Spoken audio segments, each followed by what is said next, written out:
Another concept that we want to kind of refresh our memories on in section 6.1 is combining like terms. So we have done this in other sections, but we just kind of want to take just a couple of minutes to refresh our memory on what we're doing here.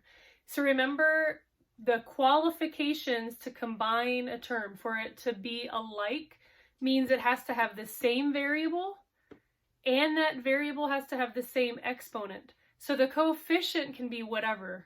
The coefficients don't have to match, but the variable and the exponent on the variable have to match if you want to combine those terms. So remember, combining is just adding and subtracting these terms that are alike is all we're doing. So looking at our first one, we have negative 10x minus 35x.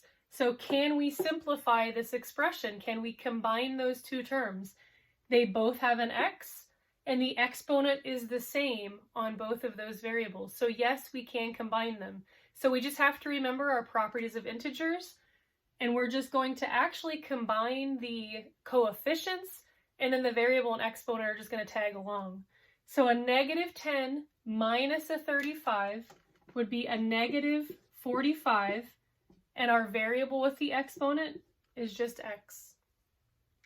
Looking at our second expression here, we have a trinomial. And if we look at this, we can see we have a u squared here, a v squared. So these two terms are not alike. We can't combine them. And then we do have another u squared. So if we look at our first and our last terms, they both have the same variable with the same exponent. So what we need to do is just combine these two terms since they're the only ones that are alike. So 5 minus 6 would be a negative 1. So if you want to write that, you can do negative 1. And remember, the variable and the exponent just kind of tag along. So u squared. And then we need to bring down, we don't want to forget about it because it's still part of the expression, bring down the term that couldn't be combined. So we'll just add the 4v squared. Now, if we look at this, if a coefficient is 1, do we have to have that 1 there? No, we don't.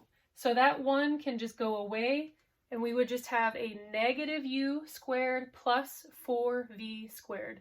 And that would be the simplification of that trinomial. Our third example of combining like terms, our first term has an x squared and a y. Our second term just has an x, and our last term has one x, but it has two y's. So the first and the last term really aren't the same because here we have an x squared, and over here we only have an x. Here we have a y, but on the last term we have a y squared. So are there any terms that we can combine in that expression? Nope. So we can't combine. There's nothing we can do. So we would just leave that one as is on your homework. If you wanted to, you could put can't be combined. So if you wanted to put that, can't be combined. So we can't do anything with that one. There's no terms that are similar, so we can't combine anything. Our last example, again, we want to remember our properties of integers. So we have 13z minus a negative 4z. So if we have that double negative, what's going to happen?